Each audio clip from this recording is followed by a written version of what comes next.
I lay there torn open and stitched back together, fighting for every single breath in that sterile, freezing hospital bed. My parents stood over me, but they were not holding my hand. They were not praying for my recovery. I heard my father tell the doctor with a terrifying urgency, "Take her organ. Save our son. Do it now." And then my mother added the words that would haunt me for the rest of my life. "Do not hesitate, doctor. She is just a burden anyway." They thought I was unconscious. They thought I was helpless. They had no idea I was awake, and they certainly had no idea what I was about to do to make them regret the day they decided to carve me up for spare parts. My name is Monique, and at 32 years old, I thought the car accident was the worst thing that could happen to me. I was wrong. The betrayal waiting for me in the recovery room was far deadlier than any crash. Before I tell you how I turned their cruelty into their destruction, let me know where you are watching from in the comments. And please hit that subscribe button and like this video if you have ever had to fight a battle against the very people who were supposed to protect you. The darkness was heavy, pressing down on my eyelids like lead weights. I tried to lift my hand, but my body refused to obey. A white-hot fire radiated from my chest down to my legs, pulsing in rhythm with the steady, rhythmic beeping of the machines beside me. My throat felt like it was stuffed with broken glass, dry and raw. I was trapped in my own body, unable to move, unable to scream, but my hearing was terrifyingly sharp. It was as if my brain, sensing the danger, had dialed up my senses to maximum volume. Click, click, click. The sharp, aggressive sound of stiletto heels pacing the linoleum floor echoed in the small room. I knew that sound anywhere. It was Jessica, my sister-in-law. Her voice cut through the air, sharp and nasal, completely devoid of empathy. "This is a disaster, Trey, an absolute disaster. Do you know how much the deductible is on the Range Rover and the press? If the firm finds out you were driving, we are finished. You need to stick to the story, okay?" Monique was driving. Then came a low, pathetic moan from the bed next to mine. My brother Trey. But I knew that whine. It was the same sound he made when he wanted money for his habits, or when he got caught doing something he shouldn't have. It was the sound of manipulation. "My back hurts, Jess. I need my meds. Where is the doctor? Why are they focusing on her? I am the one who needs help. My kidneys are failing. I can feel it." "You are fine, baby Jessica," cooed, her voice shifting instantly from angry to sickly sweet. "We just need to wait for your parents. They are handling the doctors. Once they sign the papers, we can get what we need from her. She won't be using it anyway. Look at her. She is a mess." Rage began to boil in my stomach, hotter than the pain in my broken bones. I wanted to open my eyes and scream that I was the one who pulled the steering wheel. I was the one who saved us. But the anesthesia was still a heavy fog in my mind, keeping me paralyzed. The heavy door swung open and the air in the room shifted. I smelled my mother's expensive perfume, a scent that used to mean comfort, but now smelled like cold steel. "Doctor, my father," Calvin's voice boomed deep and demanding. "We do not have time for pleasantries.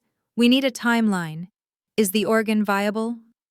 My heart hammered against my ribs, triggering a faster beep on the monitor. But no one seemed to notice, or perhaps they just didn't care. I waited for them to ask if I was okay. I waited for my mother Sheila to ask if her daughter was in pain, if she would walk again. Instead, she spoke with a chilling calmness that sent a shiver down my spine. "Look at the monitors, Calvin. She is stable. She is strong as an ox, she always has been. That girl could survive a nuclear war. Take the kidney now while the trauma is fresh. Save Trey. He is the priority here." A third voice, tired and professional, cut through their demands. "Mr. and Mrs. Vance, I have explained this. We cannot just harvest a kidney from a living patient without explicit consent, regardless of the brother's condition or the family's wishes. She is comatose, but she is not brain dead. There are laws. HIPAA regulations. Ethical standards." My mother let out a sharp, derisive laugh. "Laws. We are her parents. We are her voice, while she is lying there useless. She is single childless, and frankly, she has always been a burden on this family's resources. We have fed her, clothed her, and tolerated her independence long enough. Trey is the one with a future. Trey is the one who carries the family name. Do whatever paperwork you need to do, doctor. Declare it an emergency. Just get it done. I felt like I had been slapped. A burden. I was the one who paid off their mortgage 3 years ago. I was the one who bailed Trey out of jail when he got caught with possession. I was the risk assessment director for a major firm, not a child asking for handouts. But in their eyes, I was nothing more than a spare parts bin for their golden son. The room went silent, save for the hum of machinery. I felt the vibration of their footsteps leaving the room, likely to go harass an administrator or bribe someone to get their way. Jessica and Trey must have fallen asleep or left because the clicking heels stopped. I summoned every ounce of willpower I had. I focused on a single point of light behind my eyelids. Open. Open. Slowly, painfully, my eyes fluttered open. The harsh fluorescent lights burned my retinas, forcing tears to stream down my face. I blinked, trying to clear the blur. I looked down at my body. My left leg was encased in thick plaster elevated on a sling. My chest was wrapped in heavy bandages that constricted my breathing. Memories of the crash flooded back like a tidal wave, crashing over me with brutal clarity. The rain-slicked road on the I-90. Trey's eyes glazed over from the pills he had popped at his birthday party, his head lolling onto his chest. The car drifting toward the concrete divider at 70 miles per hour. Me screaming his name, him not waking up. I remembered unbuckling my seatbelt, throwing my body over the center console to grab the wheel. I remembered the sickening crunch of metal as I steered us away from a head-on collision with a truck, taking the impact on my side of the car to save him. I had broken my own body to keep him safe, and this was my reward, being carved up. The door handle turned. Panic surged through me. I wasn't ready to face them. I tried to speak, to call for help, but only a dry, raspy sound came out. A nurse I did not recognize walked in. She wasn't the kind doctor who had defended me. She looked tired and indifferent, holding a syringe filled with a clear liquid. I tried to croak out a word. No. I tried to shake my head to show her I was conscious that I did not consent. But she didn't look at my eyes. She didn't check my chart. She just walked straight to my IV line. Your heart rate is too high, she muttered, more to herself than to me. Your parents said you were agitated before the crash. We need you to sleep so the swelling goes down. I tried to grab her wrist, but my hand only twitched uselessly. She injected the fluid into my line.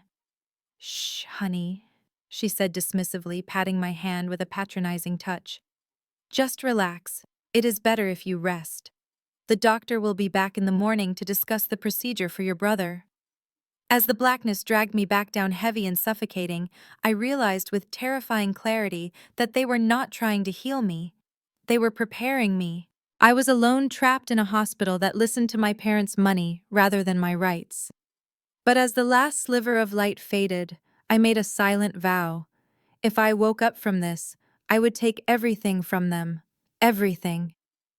The anesthesia pulled me under, but it could not drown out the memories. As my body went limp, the film reel of the last 48 hours played behind my eyelids with agonizing clarity.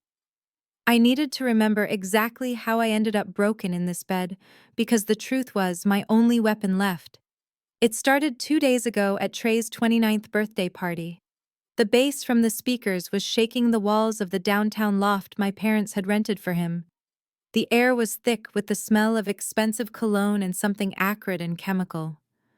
I found Trey in the kitchen, leaning heavily against the marble island. His eyes were pinned tiny black dots in a sea of red, and his skin had that clammy, waxy look that terrified me. He was swaying on his feet, holding the keys to the brand new Range Rover my parents had just gifted him. I tried to take the keys. I told him he was in no condition to walk, let alone drive a 3-ton vehicle. He just laughed a wet, sloppy sound and shoved me backward. I looked around for help. My mother Sheila was holding a glass of champagne, chatting with her friends. When I told her Trey was high and trying to drive, she just waved her hand dismissively. "Let the boy have fun, Monique," she said. "It is his birthday, stop being such a killjoy." My father didn't even look up from his phone. Realizing no one would stop him, I did the only thing I could. I forced myself into the passenger seat. If I could not stop him, I had to supervise him. I had to make sure he didn't kill anyone. The rain started 10 minutes into the drive. It came down in sheets, turning the highway into a black mirror. Trey was driving too fast, his head nodding forward, his grip on the wheel slack. I kept shouting his name, trying to keep him awake, but he was fading. Then it happened. His eyes rolled back and his heavy foot slipped onto the gas pedal. The car surged forward, hydroplaning across 3 lanes toward the concrete divider. I didn't think. I just reacted. I threw my body across the center console, grabbing the wheel with my left hand to steer us away from a semi-truck. I took the full force of the impact. The world exploded into metal and glass. The last thing I saw before the darkness took me was Trey's seatbelt locking him safely in place while my side of the car crumpled like a soda can. The memory shifted to the immediate aftermath. This was the part that hurt more than the broken bones. I was pinned in the wreckage, the dashboard crushing my legs. I could taste copper and gasoline. Through the shattered windshield, I saw headlights pulling up behind us. It was Jessica. She had been following us in her sedan. I felt a surge of relief. My sister-in-law was here. She would call 911. She would help me. I watched her run toward the car through the rain. She looked into the driver's side and saw Trey groaning but unharmed. Then she looked at me. I reached a bloody hand out to her, pleading for help, but Jessica didn't reach back. She looked around the empty highway, her face twisting into a mask of cold calculation. She reached into her oversized purse and pulled out a half-empty bottle of vodka. She didn't use it to disinfect my wounds. She uncapped it and poured it over my clothes, drenching me in the smell of alcohol. Then she shoved the bottle into my crushed handbag on the floor. I tried to scream, but my lungs were punctured. I watched in horror as she took a handkerchief from her pocket and wiped down the steering wheel, erasing Trey's fingerprints. Then she did the unthinkable. She grabbed my limp, bleeding hand and pressed it onto the wheel, rubbing my palms against the leather to transfer my prints. She was framing me. She was staging the scene to look like I was the drunk driver. She looked me dead in the eye and whispered, "You are the big sister, Monique. You take care of him right. That is your job." Then she stepped back and finally dialed 911, putting on a frantic, crying act for the operator. The memory faded into the harsh reality of the hospital room. I opened my eyes to see a uniformed police officer standing at the foot of my bed. My throat felt like it was stuffed with razor blades. I realized with panic that I was intubated. A tube was forcing air into my lungs. I could not speak. I could not defend myself. Jessica was standing next to the officer, her hand resting possessively on the railing of my bed. She looked impeccable. Her makeup was fresh, and her eyes were red-rimmed with performative grief. "Officer, it was terrifying," she said, her voice trembling perfectly.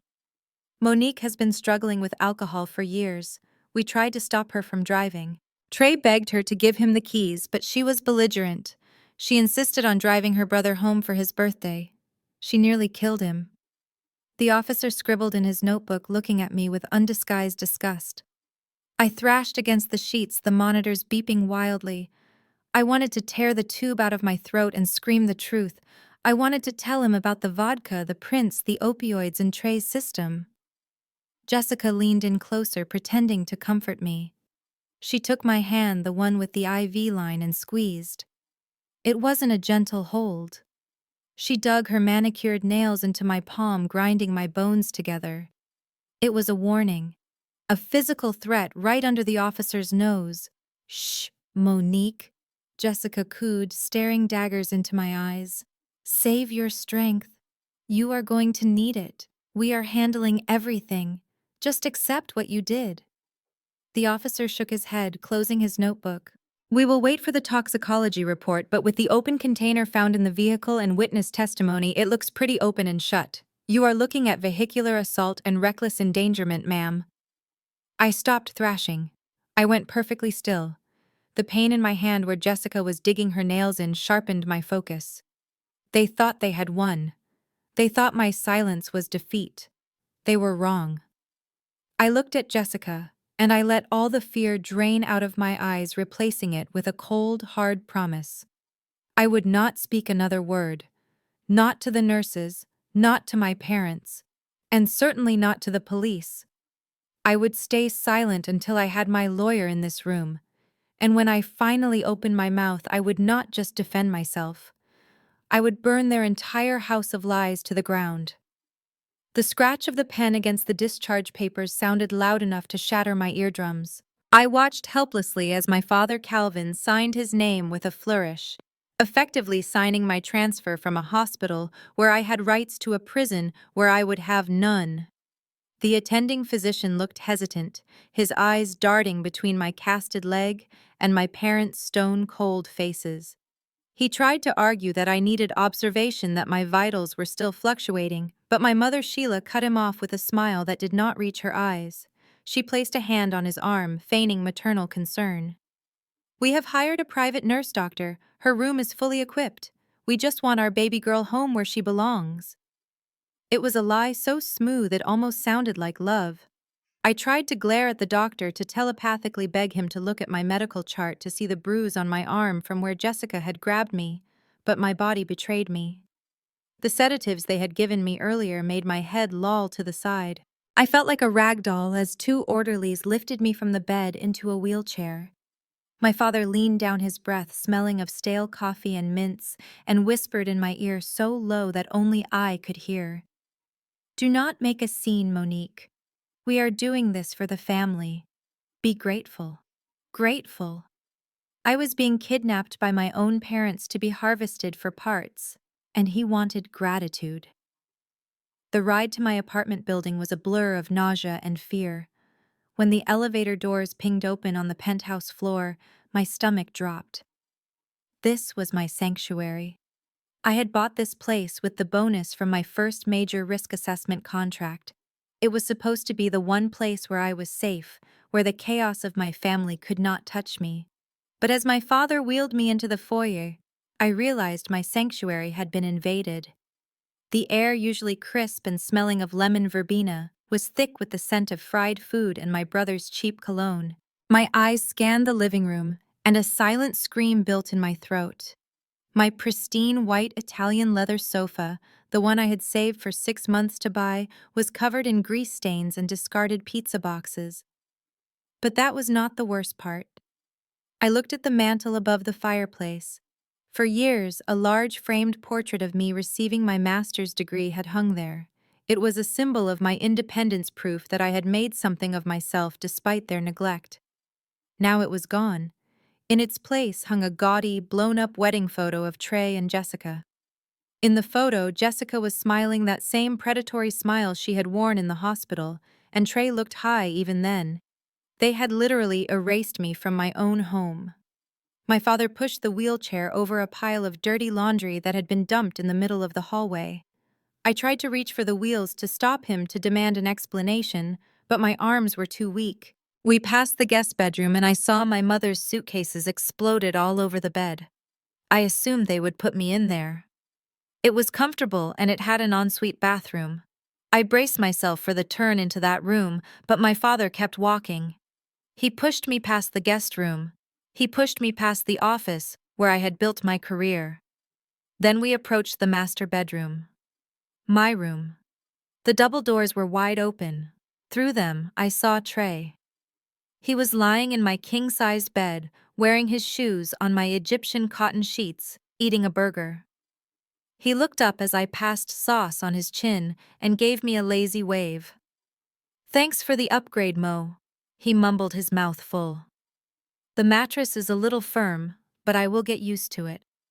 I felt a surge of adrenaline that momentarily cut through the drugs. They had given my bed to the person who almost killed me. My father did not stop. He wheeled me to the end of the hallway, to a narrow door that I used for storage.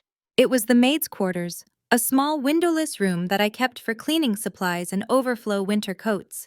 Jessica was standing by the door, acting like a hotel concierge, welcoming a guest to a five-star suite. She opened the door with a flourish. "Here we are," she chirped, her voice dripping with fake cheer. "We moved the boxes out and put a cot in here for you. It is cozy, right?" I stared into the cramped space. A flimsy folding cot was shoved against the wall. There was no window, no television, no bathroom, just four gray walls that seemed to be closing in on me. Why I croaked, my voice barely a whisper. My throat was still raw from the intubation, but I forced the word out. Jessica leaned down, her face inches from mine. The smile vanished, replaced by a sneer of pure contempt. "Because Trey needs the master suite, Monique. He is sick. He needs light and space and good energy to prepare for the surgery. Feng shui is very important for kidney reception. Besides, you do not need all that space just to lie there and recover. You are small. You fit here perfectly." My father locked the wheels of the chair and unceremoniously dumped me onto the cot. Pain shot through my broken leg as it hit the thin mattress. I gasped, tears springing to my eyes. He threw a thin blanket over me, not bothering to straighten it. "Get some rest," he said, turning his back on me. "We have a big day soon." He walked out and Jessica followed him. I watched the door close, plunging me into semi-darkness, illuminated only by the light creeping under the doorframe. Panic, cold and sharp, seized my chest. I needed to call my lawyer. I needed to call Sterling. He would know what to do. He would bring the police. I reached for the pockets of my jacket, expecting to feel the familiar weight of my smartphone. Empty. I patted down the sides of the cot, thinking maybe it fell during the transfer. Nothing. I tried to sit up, groaning as my ribs protested, and scanned the tiny room. My laptop bag, which the nurse had packed for me at the hospital, was nowhere to be seen. The door opened a crack and Jessica's face appeared in the slice of light. "Oh, I almost forgot," she said, holding up my iPhone and my MacBook in one hand. "We are holding on to these for safekeeping. The doctor said screen time is bad for your brain recovery. You need total rest. No distractions, no emails, no outside world. Just you and your thoughts, Monique." She winked, a gesture so cruel it felt like a physical blow. Then she slammed the door shut. I heard the distinct click of a lock turning from the outside. The sound echoed in the small room like a gunshot. I lay back in the dark, the silence ringing in my ears. I was trapped in a windowless box in the house I paid for, while my family feasted on my food and plotted to carve up my body. They had taken my space. They had taken my freedom. And now they had cut my only line of communication to the outside world. I was completely, utterly alone. The smell of garlic and rosemary, searing in butter, wafted under the crack of the door, filling my tiny, windowless prison with a torture I had never known. My stomach gave a violent, painful contraction, a reminder that I had not eaten a solid meal in nearly 2 days. I lay on the cot, staring at the ceiling, listening to the clatter of silverware and the sound of wine corks popping in the dining room just 30 feet away. They were celebrating. My parents, my brother and his wife, were sitting at my mahogany dining table, eating steaks that I had likely paid for while I rotted in the maids' quarters. The lock tumbled and the door swung open. The light from the hallway was blinding. My mother stood there, silhouetted like a looming shadow. She was holding a small chipped ceramic bowl that I used to feed my cat before he passed away. She did not step inside. She simply extended her arm and placed the bowl on the floor, shoving it forward with the toe of her shoe as if I were a feral animal she was afraid to touch. "Here," she said, her voice flat and devoid of warmth. "Eat it." I struggled to prop myself up on one elbow, the pain in my ribs flaring hot and sharp. I looked into the bowl. It was oatmeal, but it was cold gray and watery. There was no sugar, no milk, no fruit, just flavorless sludge. "Why?" I whispered, my voice trembling with a mixture of hunger and rage. "You are eating steak. I can smell it. Why are you giving me this?" My mother didn't even blink. She wiped her hands on her apron as if just being near me made her dirty. "Steak is heavy, Monique. You have a big procedure coming up. We need your system clean. We cannot have you vomiting on the operating table when they harvest the kidney. This is for your own good. Think of it as a cleanse." She turned to leave, but stopped at the door, looking back with a sneer that chilled my blood. "And do not make a mess. I do not want ants in here." The door clicked shut, and the lock turned again. I was left alone with the cold gruel. Tears of humiliation stung my eyes. It wasn't just the hunger, it was the message. To them, I was no longer a person. I was livestock. I was being prepped for slaughter, kept on a strict diet, so my parts would be pristine for their precious son. I forced myself to eat the tasteless paste, swallowing my pride with every spoonful. I needed the energy. I needed to survive. The next morning brought a different kind of torture. Around noon, the doorbell began to ring. Once, twice, 3 times. Then came the sound of high heels clicking on the hardwood floors, followed by a chorus of high-pitched performative laughter. Jessica was hosting a party. In my house. While I lay broken in the closet, I dragged myself to the door and pressed my ear against the cold wood. The sounds of the gathering were crystal clear. I heard the distinct melodious chime of my Waterford crystal glasses clinking together. Those glasses were a gift to myself after I closed my first $1 million deal. I kept them in a locked cabinet. Jessica had broken the lock. "Oh, Jessica, this place is absolutely stunning," a voice cooed. I recognized it as Becky, one of Jessica's friends from the country club. "The view of the lake is to die for. You must be so happy." "Thank you," Jessica replied, her voice dripping with false modesty. "It is a bit of a fixer-upper in terms of decor, but we are working on it. Once we get settled, we are going to knock down that wall and open up the space. It feels a bit dark right now." "Where is the sister-in-law you told us about?" another voice asked. "The one who lived here." The room went quiet for a second, and then Jessica sighed, a long, dramatic sound designed to garner sympathy. "Oh, Monique. She is here. She is resting in the back. Honestly, girls, it has been a nightmare. You know how they can be. How who can be, someone asked innocently. You know." Jessica lowered her voice, but I could hear every word. "Single. Career-obsessed. She is very difficult. Angry. She has always been jealous of Trey and me. She drives this flashy car and acts like she is better than everyone. But when it comes to family duty, she is selfish. We are practically forcing her to do the right thing for her brother. It is exhausted dealing with that kind of attitude. The angry black woman stereotype. You know it is real." A chorus of sympathetic murmurs followed. I bit my lips so hard I tasted blood. She was painting me as the villain in my own tragedy, using every microaggression in the book to dehumanize me to her friends. To them, I wasn't a victim of theft and organ trafficking. I was just an aggressive, jealous obstacle that Jessica was saintly for tolerating. "And what happens after the surgery?" Becky asked. Jessica laughed, the sound of ice rattling in my crystal glass accompanying her words. "Well, recovery takes a long time.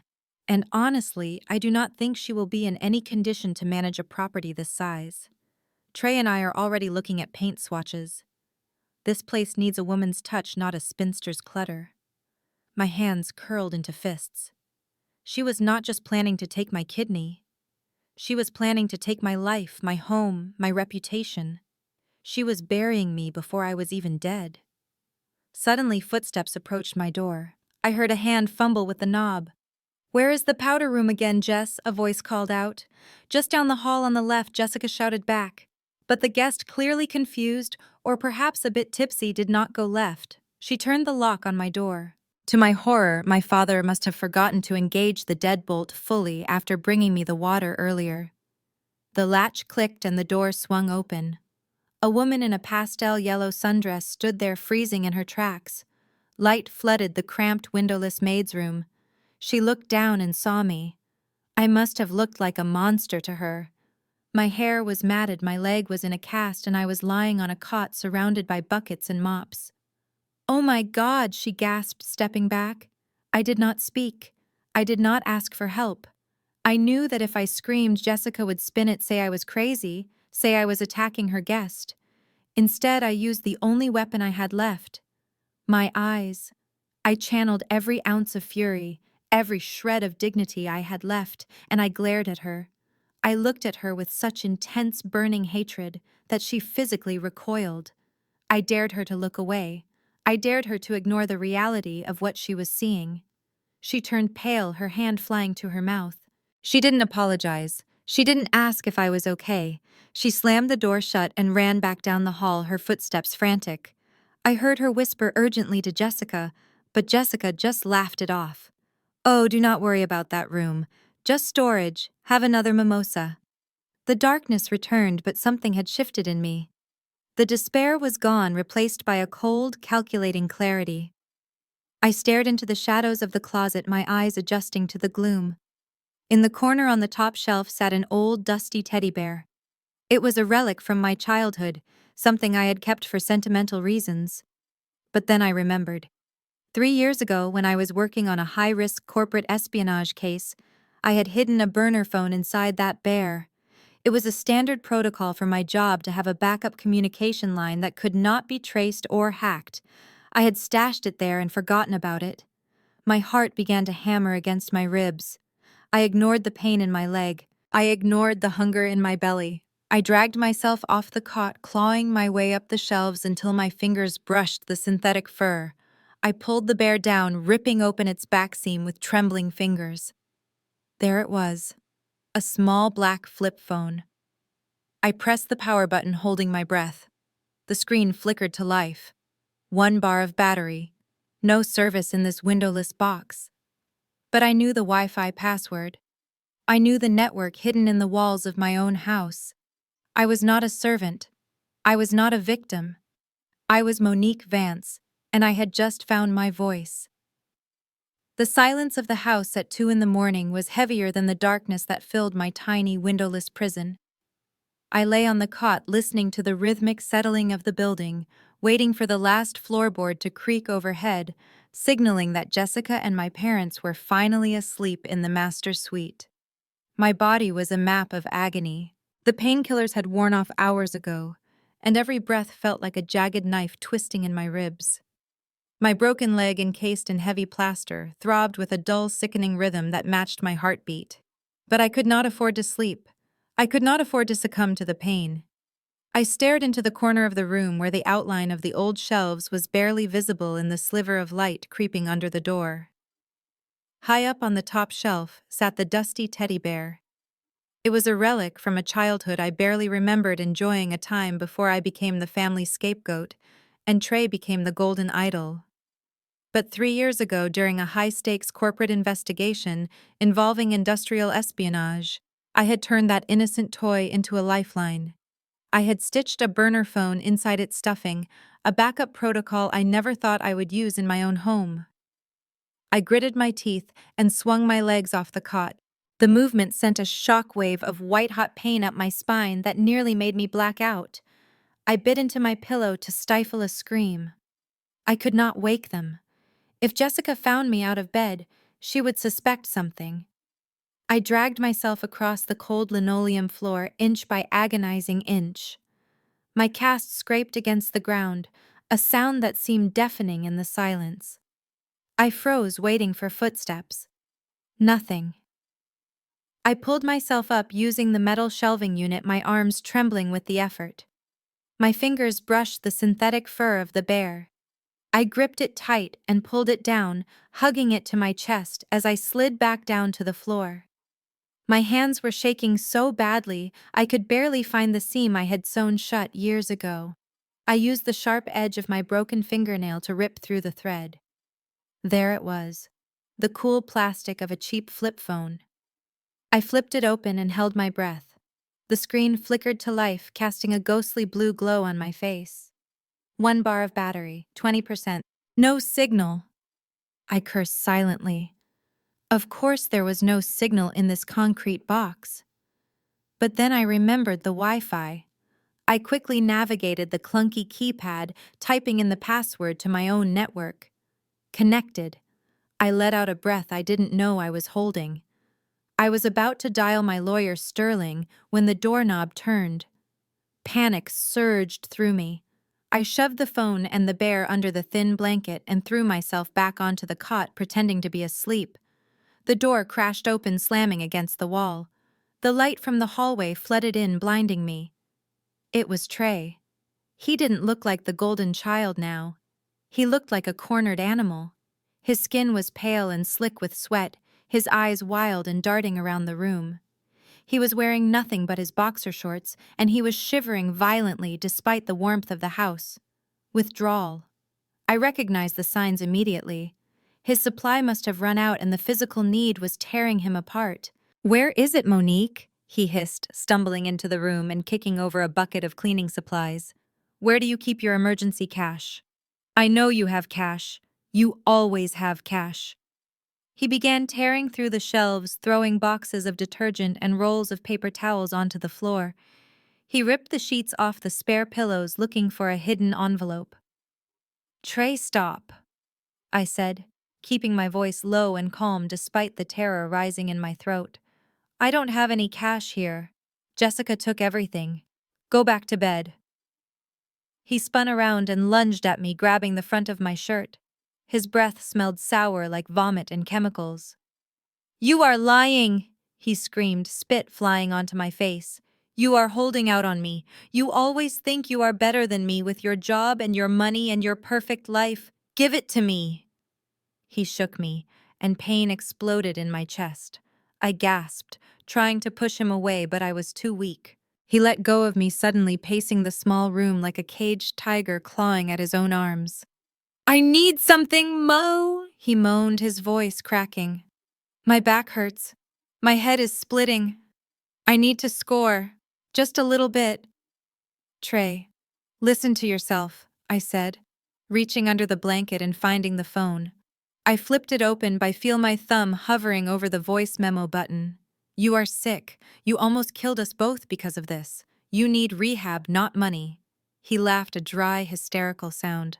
"Rehab? I don't need rehab. I need a kidney. Once I get your kidney, I will be brand new. Mom said so. Dad said so. We just swap the parts and I am back in the game." I pressed the record button. The tiny red light blinked under the blanket. "Is that all I am to you, Trey?" I asked, keeping my voice steady, pushing him to say more. "Just a spare part. I am your sister. I raised you when Mom and Dad were too busy traveling. And now you want to cut me open." He stopped pacing and looked down at me with cold, dead eyes. "You are just a burden, Monique. Mom is right. You are 32 and alone. You live in this big house with no husband and no kids. What is the point of you? I have a wife. I have a future. You have to give me your kidney so I can live and play. You are just taking up space." The cruelty of his words hit me harder than the car crash. He didn't want to live to build a family or do something good. He wanted to live to play, to continue the cycle of waste and destruction. And the accident, Trey, I asked, risking everything. "Do you even remember what happened? Or are you going to let me go to prison for that too?" He sneered, kicking the foot of my cot, sending a jolt of pain through my broken leg. Who cares who was driving? So what if I was driving? I was high. Okay, I couldn't handle the wheel. But you are the big sister. It is your job to fix it. You take the blame. That is what you are for. You fix my messes." He leaned down, his face inches from mine, his pupils blown wide. "And if you try to tell anyone otherwise, I will tell the cops you were the one popping pills. Who are they going to believe? The successful white wife and the grieving parents, or the jealous black spinster sister?" He straightened up, wiping his nose with the back of his hand. "I am going to find your purse. I bet Jessica hid it in the office." He turned and stumbled out of the room, leaving the door wide open. I waited until his footsteps faded down the hall before I pulled the phone out. My hands were trembling uncontrollably, but not from fear anymore. From pure, unadulterated rage. I looked at the screen. Recording saved. I immediately opened the Cloud app. My thumb hovered over the upload button. The battery indicator flashed red.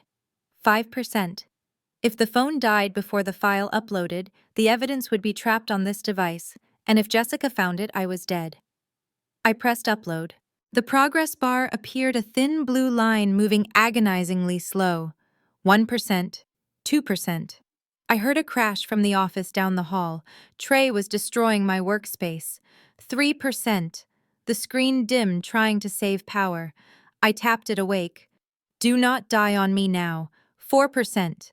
I heard Jessica's voice shouting from the master bedroom, waking up to the noise. The footsteps were coming back this way. 99%. Upload complete. The screen went black, just as I heard Jessica shriek my name from the hallway.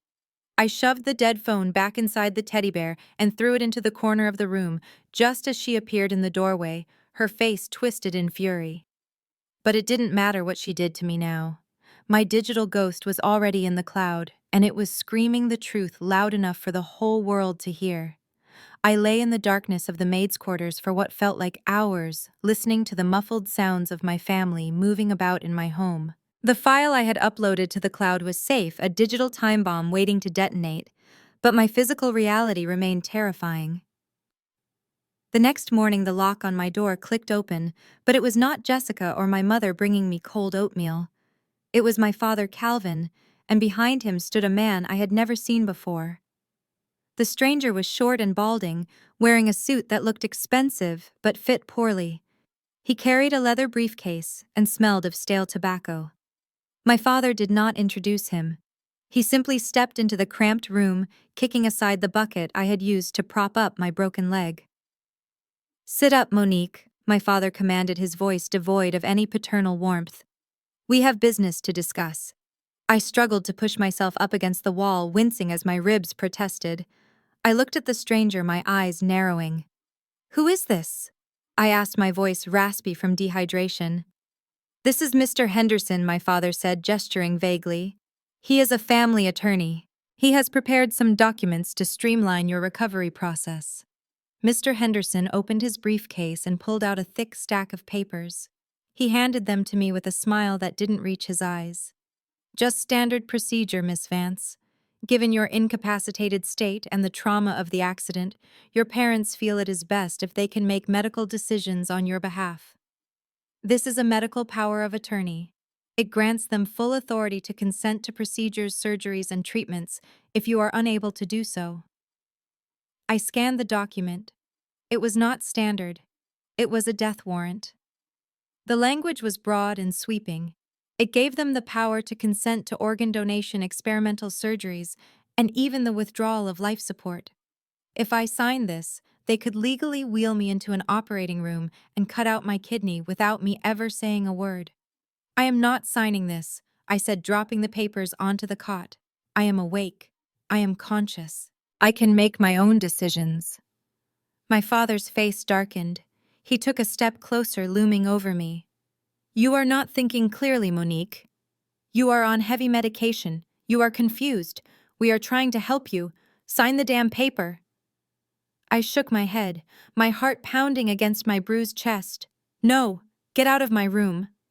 The air in the room shifted, becoming thick with violence. My father grabbed my wrist, his fingers digging into my skin. "Sign it," he growled. "We do not have time for your stubbornness. Trey is getting worse by the hour. We need this done today." He picked up a pen and tried to jam it into my hand. My fingers were stiff and trembling, partly from fear, partly from weakness. I clenched my fist, refusing to hold the pen. "Open your hand," he shouted, spit flying onto my face. He forced my fingers open, shoving the pen between them. Then he grabbed my hand and tried to force it down onto the signature line. I felt like a child being disciplined, powerless against his strength. But then I remembered the accident. I remembered Jessica wiping the steering wheel. I remembered that I had saved them, and this was how they repaid me. A surge of adrenaline fueled by pure rage shot through me. I didn't try to pull away. Instead, I twisted my wrist and drove my fingernails deep into the soft flesh of his forearm. I scratched hard, drawing blood. My father roared in pain and surprise, letting go of my hand. He stumbled back, looking at the red welts on his arm. Then his eyes went black with fury. Without a word, he swung his hand and slapped me across the face.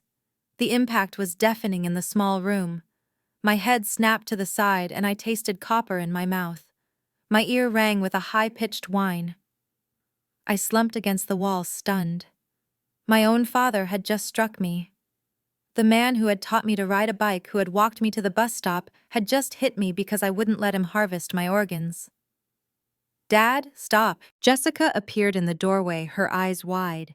But it wasn't concern for me that filled her voice. She rushed into the room and grabbed my father's arm, pulling him back. "You cannot hit her in the face," she hissed, looking at my swelling cheek. "The doctors will see it. If she has bruises, they might ask questions. We need her to look like a willing donor, not a victim of abuse. Think Calvin." My father was breathing heavily, his chest heaving. He glared at me, rubbing his injured arm. "She scratched me," he spat. "The ungrateful little—" Jessica turned to me, her face softening into that mask of fake concern again. "Oh, Monique, look what you made him do. Why do you have to be so difficult? Just sign the papers, honey. It will make everything easier. We just want to save your brother. Do not you love Trey?" I looked up at them, blood trickling from my lip. I saw them for what they truly were. Monsters. But in that moment of pain, I also realized something crucial. Jessica was right. They couldn't damage me too much. They needed my body intact. They needed my kidney healthy. They couldn't kill me, and they couldn't beat me into a pulp, or the surgery would be called off. My body was my leverage. I spat the blood from my mouth onto the pristine white papers scattered on the floor. "I will never sign," I whispered, looking straight into my father's eyes. "You will have to kill me first, and if you do, the autopsy will show everything." My father lunged forward again, but Jessica held him back, whispering urgently in his ear. Finally, he straightened his jacket, shot me one last look of pure hatred, and stormed out of the room. Mr. Henderson, looking pale and shaken, gathered his briefcase and scurried after him. Jessica lingered for a moment, looking at the blood on the papers. "You are making a mistake, Monique," she said coldly. "There are other ways to get what we want." She turned off the light and slammed the door, locking it tight. I sat in the darkness, touching my throbbing cheek. It hurt, but for the first time since the accident, I smiled. I had drawn blood. I had fought back. And I knew now that as long as they needed my kidney, I was alive. And as long as I was alive, I was dangerous. The sound of crashing furniture echoed from down the hallway, jolting me from a light, pain-filled doze. Before I could orient myself in the dark maid's room, the door flew open. Jessica stood there breathless and manic, her eyes wide with a terrifying mixture of greed and desperation. She didn't say a word. She simply grabbed the front of my shirt and hauled me up. My broken leg dragged uselessly across the floor as she pulled me out of the room and down the corridor toward my home office. The room I had used to build my empire was unrecognizable. Files were scattered like confetti. My awards were smashed on the floor. In the center of the chaos stood the heavy steel safe that I had installed behind a false panel in the bookshelf. Jessica had found it. She threw me into the leather chair behind my desk, the movement sending a fresh wave of agony through my ribs. "Open it!" she hissed, slamming her hand against the cold metal of the safe door. I looked at her, feigning confusion. "Jessica, I can't. My head is spinning." "Don't play dumb with me, Monique," she screamed, grabbing a heavy brass paperweight from the desk. "We need cash. The doctor wants another 10,000 up front for the anesthesia team. And I know you keep emergency reserves in here. Open it now, or I swear to God I will smash your other leg." She raised the paperweight. I looked at her shaking hand and saw that she wasn't just desperate for Trey's medical bills. She was looking at the diamond necklace I kept in there. She was looking at the deeds to my investment properties. This wasn't about saving her husband. It was about securing her payout before I died on that operating table. "Okay," I whispered, putting my hands up in surrender. "Okay, Jessica, just put it down. I will give you the code." She lowered the brass weight, her eyes gleaming with triumph. She moved her finger to the digital keypad, waiting. "It is my graduation date," I lied, my voice trembling perfectly. 052012. Jessica punched the numbers in with aggressive force. Beep, beep, beep, beep, beep, beep.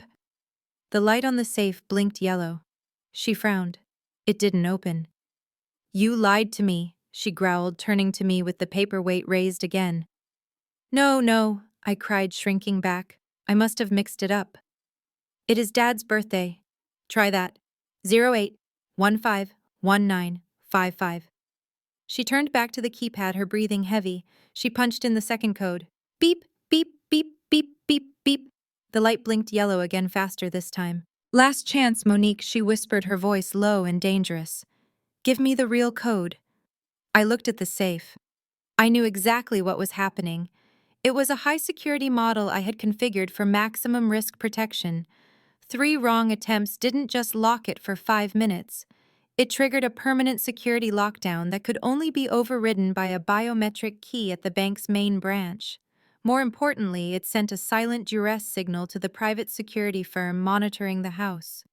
Try the date I bought the house, I said, giving her the final piece of bait. 11032018. Jessica smiled, thinking she had finally broken me. She typed the numbers in slowly, savoring the victory. Beep, beep, beep, beep, beep, beep, click, whirr. The sound wasn't the door opening, it was the sound of deadbolts sliding into place inside the mechanism. The light on the keypad turned a solid, angry red. A piercing electronic tone emitted from the safe, signaling a total lockout. What did you do? Jessica screamed, hammering her fists against the steel door. It is locked. It won't let me type anything. I sat back in the chair, allowing a small, terrified tear to roll down my cheek. I don't know, Jessica. Maybe the battery died. I told you I was confused. She screamed in frustration and swept my laptop off the desk, smashing it onto the floor. But before she could turn her violence on me, her cell phone rang. It was my mother. Jessica answered it on speakerphone, her chest heaving. What is it, Sheila? Did you get the supplies? My mother's voice came through the speaker, shrill and hysterical, piercing the tension in the room. Jessica, you have to do something. I am at the checkout counter at Neiman Marcus. I have $5,000 worth of recovery linens and comfortable clothes for tray and bags. I tried to use Monique's black card. It was declined. Jessica froze. Declined. What do you mean declined? That card has a $50,000 limit. The woman at the register said it has been reported stolen. My mother shrieked, the humiliation evident in her voice. She cut the card right in front of me. Jessica, in front of everyone. People are staring. Do you know how embarrassing this is? I am Sheila Vance. I do not get declined. Put Monique on the phone right now. Jessica shoved the phone into my face. My mother was hyperventilating on the other end. You ungrateful, spiteful little wretch, my mother screamed. Did you cancel the cards? Is this your way of punishing us for trying to save your brother? I am standing here with security looking at me like I am a criminal because of you. I leaned toward the phone, my voice calm and steady. Mom, I didn't do anything. I have been locked in a closet without a phone for 2 days. Maybe the bank noticed unusual activity. You know, like someone buying designer sheets while their daughter is supposedly in a coma. Don't you dare get smart with me, she yelled. Fix this, Monique. Call the bank. Tell them it was a mistake. I need these things for Trey. He deserves the best cotton for his recovery. I can't call anyone.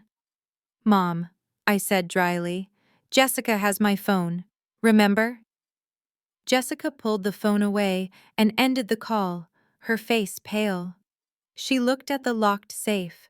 She looked at the smashed laptop. She realized the walls were closing in. You are doing this, she whispered, staring at me with a new kind of fear. I don't know how, but you are doing this. She grabbed my hair and dragged me back to the maid's room, throwing me onto the cot with renewed violence. You stay here. I am going to take a shower and cool off. And when I come back, you are going to write a check. Or so help me God, I will break your other leg myself. She slammed the door and locked it. I waited. 1 minute, 2 minutes. I heard the water pipes groan as the shower in the master bathroom turned on. I moved instantly. The pain was excruciating, but the adrenaline was stronger. I scrambled to the corner and retrieved the teddy bear. I ripped the burner phone out. The screen flickered. 2% battery. It was blinking red, threatening to die at any second. I didn't have time to call. I didn't have time to explain. I opened the encrypted messaging app I used with my lawyer, Mr. Sterling. Sterling was not just a lawyer. He was a fixer, a man who knew where all the bodies were buried because he had helped bury some of them legally. My thumbs flew across the tiny keypad. Code red. Protocol 4. Protocol 4. It was the nuclear option. We had drafted it 3 years ago when I first started making real money and realized my family's greed was a bottomless pit. Protocol 4 meant total asset liquidation and immediate legal intervention. It meant the scorched earth policy. It meant that Sterling had permission to unleash the FBI, the IRS, and every private investigator on his payroll to destroy anyone holding me against my will. I pressed send. The sending icon spun. 1 second. 2 seconds. Please, I whispered to the dark room. Please. Sent. The screen went black immediately after. The phone was dead, but the message was out. I shoved the dead phone back into the bear and collapsed onto the cot, my heart hammering against my ribs like a trapped bird. I closed my eyes and smiled. They wanted my money. They wanted my organs. They wanted my life. But they had no idea what Protocol 4 really meant. They thought they were dealing with a helpless patient. They were about to find out they had declared war on a fortress, and the cavalry was coming. Not with horses, but with federal warrants. The sun had barely risen when the doorbell rang again, but this time the rhythm was different. It was not the impatient, entitlement-fueled ringing of my mother or the frantic pressing of Jessica. It was a single heavy press followed by a silence that felt heavy with dread. I lay on the thin cot in the maid's room, my body stiff and aching from the cold floor and the lack of proper medical care. I closed my eyes and focused on my breathing, trying to calm the erratic thumping of my heart. I knew that whoever was at the door was not there to save me. I heard the heavy oak front door creak open, followed by my father's low, hushed tones. Then a new voice entered the house. It was a voice that scraped against my nerves like sandpaper. It was raspy, confident, and utterly devoid of warmth. I recognized the smell before I saw the man. As the footsteps approached my small prison, the scent of stale cigarette smoke, cheap aftershave, and rubbing alcohol seeped under the door. It was the smell of a man who had stopped caring about hygiene, or perhaps a man who was trying too hard to cover up something rotter. The lock turned and the door swung open. My father stood there looking more haggard than I had ever seen him, but his eyes were hard. Behind him stood a man I assumed was Dr. Miller. He did not look like the doctors I worked with in my risk assessment files. He wore a frayed suit jacket over a wrinkled shirt, and his eyes were bloodshot, darting around the room as if he expected the police to jump out from the shadows. He carried a battered medical bag that looked like it had seen better decades. "Is this her?" Miller asked, pointing a nicotine-stained finger at me. "Yes," my father replied, stepping aside. "She is sedated. We have been keeping her on a low diet, just like you said." Miller stepped into the room, filling the small space with his oppressive presence. He didn't introduce himself. He didn't ask me how I was feeling. To him, I was not a patient. I was a container, a vessel holding the precious cargo he had been hired to extract. He pulled a stethoscope from his bag, the metal cold against my skin, as he shoved my shirt up without asking. He pressed it against my chest, listening for a moment, then moved to my abdomen, prodding my kidneys with rough, ungentle hands. I flinched, a gasp escaping my lips, but I kept my eyes squeezed shut, feigning a drug-induced stupor. "Good," Miller grunted, straightening up and wiping his hands on a handkerchief. "Strong heartbeat, no signs of infection. The trauma from the crash seems superficial. The organ should be in prime condition." He turned to my father, his voice dropping to a conspiratorial whisper. "But we cannot do this here, Calvin. Too risky. If she crashes on the table, you do not want a corpse in your penthouse. It raises too many questions. My father shifted his weight, the floorboards creaking. So what do? We cannot take her to a hospital. She has no power of attorney signed. She refused. Miller let out a short bark like laugh. Hospitals are for people who want to follow the rules. I have a private facility. It is off the books. A basement clinic in the old industrial district. Fully equipped. No cameras, no records. We take her there tonight. I lay there, my blood turning to ice in my veins. A basement clinic. It sounded like the setting of a horror movie, the kind where no one makes it out alive. I forced my breathing to remain shallow, praying they wouldn't notice I was listening to every word of my own death sentence. They moved out into the hallway, leaving the door slightly ajar. I strained my ears, desperate to catch the details. It is going to cost you. Miller said, his voice clearer now. The price has gone up. My anesthesiologist is nervous. This is a high-profile family. If this goes south, we all go to prison for life. How much? My mother's voice joined the conversation, sharp and impatient. 50,000, Miller said flatly. In cash. Unmarked bills. Before I make the first cut, I heard my mother gasp. 50,000. We agreed on 30. That was before I saw the police report about the crash, Miller countered smoothly.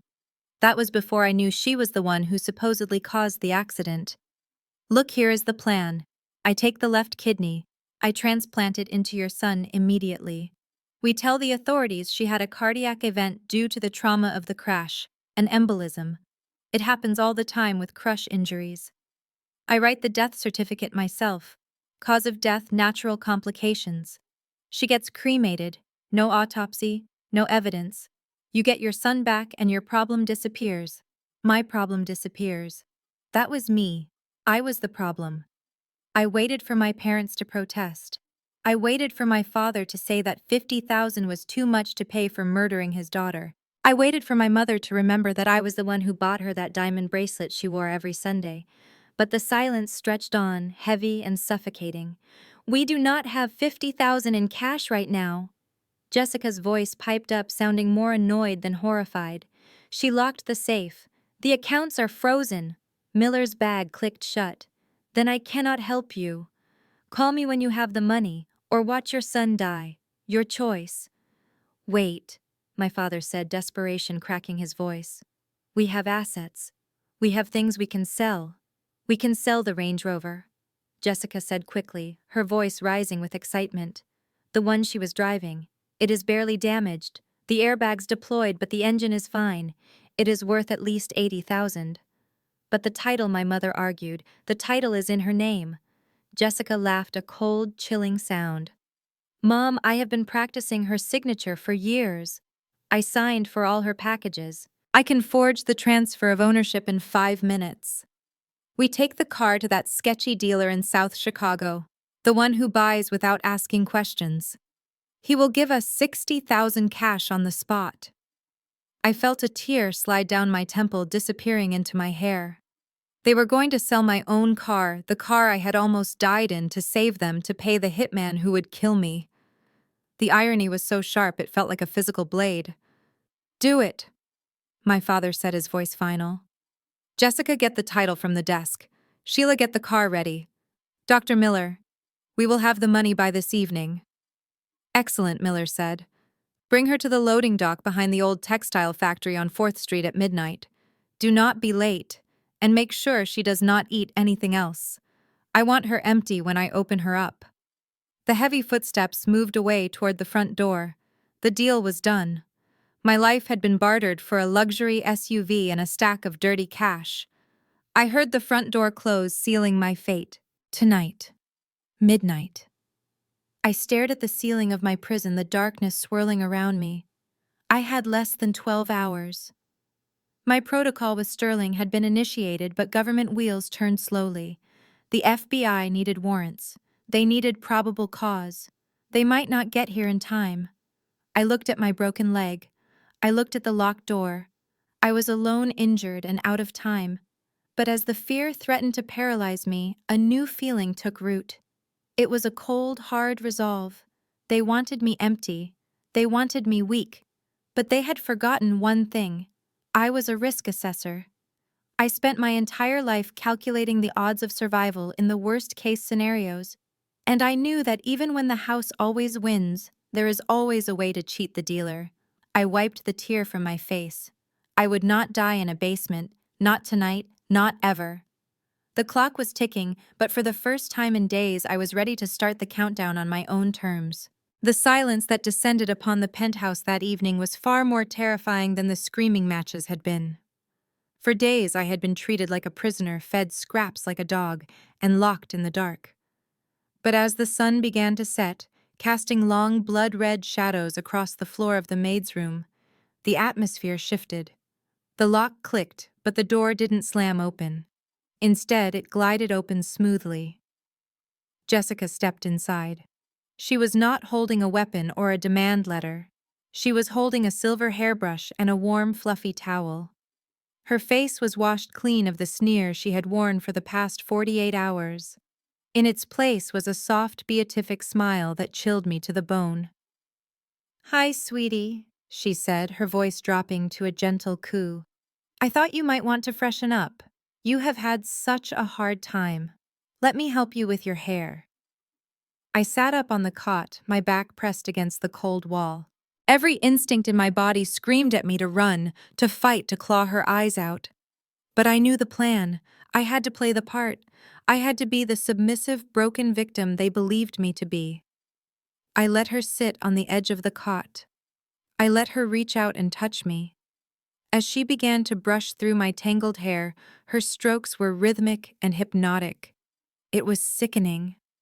This was the woman who had framed me for a crime I didn't commit, who had robbed my safe, who was planning to kill me. And now she was grooming me. Like a prize pig before the county fair. Like a lamb before the slaughter. "Your hair is so thick, Monique," she murmured, pulling the brush through a knot with surprising gentleness. "Trey always said you had the good genes.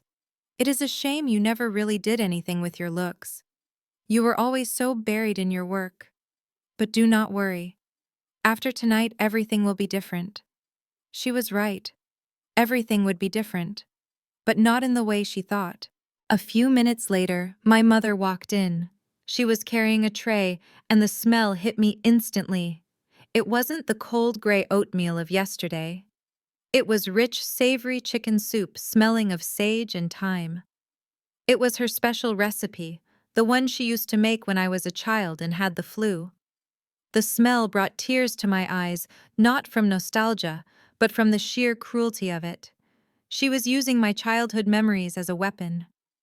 "Here you go, baby," my mother said, placing the tray on my lap. She sat on the other side of me, sandwiching me between their fake love. "You need to keep your strength up. Dr. Miller said your vitals need to be stable for the procedure." She couldn't even say the word surgery. She couldn't say amputation. She couldn't say murder. I looked down at the soup. Steam curled up from the golden broth. It looked perfect. But I knew better. I looked at my mother's hands. They were trembling slightly. She was tucking a strand of hair behind her ear, a nervous tic she had had for 30 years. She was lying. There was something in the soup. "Thank you, Mom," I whispered, forcing my voice to sound weak and grateful. "I am so hungry." "Eat slowly," Jessica advised, watching me with the intensity of a hawk. "We want you to feel comfortable. We want you to be at peace." At peace. That was code for unconscious. I picked up the spoon. My hand shook partly from act, partly from genuine terror. I dipped it into the broth and brought it to my lips. As the liquid touched my tongue, I didn't swallow immediately. I let it sit there for a fraction of a second. My training as a risk assessor wasn't just about spreadsheets and actuarial tables. I had taken courses on corporate security, on recognizing threats, including biological and chemical ones. Underneath the heavy masking agents of sage and garlic, there was a faint metallic bitterness. It was subtle.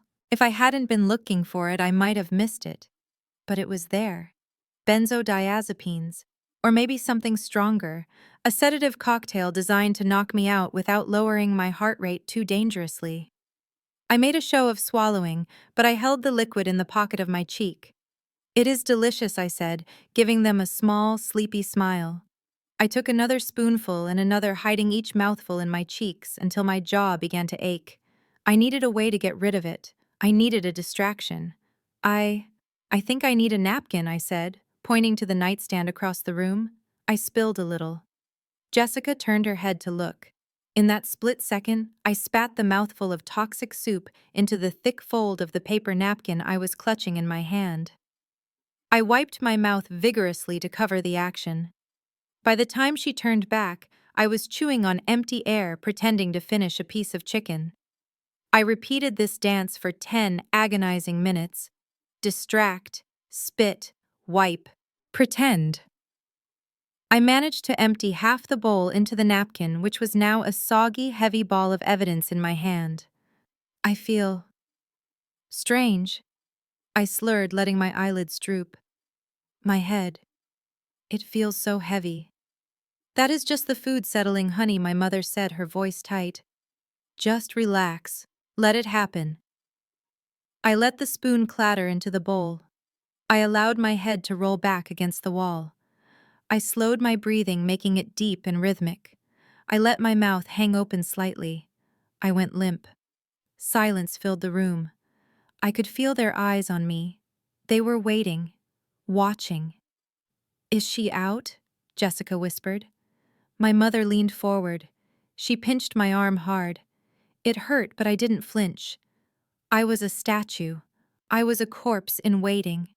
"She is out," my mother said, letting out a breath that sounded like a shudder. God, I hate this part. She looks so innocent when she sleeps. "Stop it, Sheila." Jessica snapped, her voice instantly losing its sugary coating. "Do not get cold feet now. Think about Trey. Think about the kidney. Think about the life we are going to have once she is gone." I heard the rustle of fabric as Jessica stood up. She walked over to me. I felt her breath on my ear. She wasn't checking my breathing. She was taunting me. Even though she thought I couldn't hear, she couldn't resist one final victory lap. "Thank you for the donation, Monique," she whispered, her voice dripping with venom. "You finally served a purpose. Do not worry about your money. I am going to spend it so well. I am going to turn this maid's room into a walk-in closet for my shoes. And Trey. He is going to forget you ever existed. Goodbye, sister." Every muscle in my body wanted to tense up to grab her throat and squeeze. But I stayed limp. I had to wait. The trap wasn't sprung yet. "All right, let's get it over with." My father's voice boomed from the doorway. He had been waiting in the hall. "The van is pulled up to the service entrance. Miller is waiting at the clinic." I felt rough hands grab me. My father took my shoulders. Jessica took my feet. They didn't treat me like a patient. They lifted me like a piece of furniture, like a rolled-up carpet. "Careful with the leg," my mother hissed. Miller said not to jostle the body too much. "We do not want stress hormones spiking." They carried me out of the maid's room, down the long hallway of the penthouse I had bought with my own sweat and blood. We passed the living room where my pictures used to hang. We passed the kitchen where they had poisoned my soup. They carried me out the back door into the service elevator. The descent was smooth, but my stomach turned with every floor we passed. We were going down, into the underworld. The elevator doors opened to the parking garage. The air hit me cold, damp, and smelling of exhaust fumes. It was the smell of the end. They walked toward a white, unmarked van. I heard the sliding door rattle open. They swung me inside, dumping me onto a mattress in the back that smelled of bleach and old copper. Blood. It smelled like blood. Jessica climbed in beside me. My father slammed the doors shut, sealing us in darkness. The engine roared to life.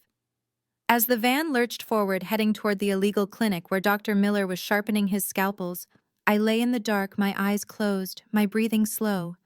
They thought they were transporting a body. They thought they were driving toward their salvation. They had no idea they were driving straight into the arms of the FBI. And I was the Trojan horse that was going to burn their entire world down.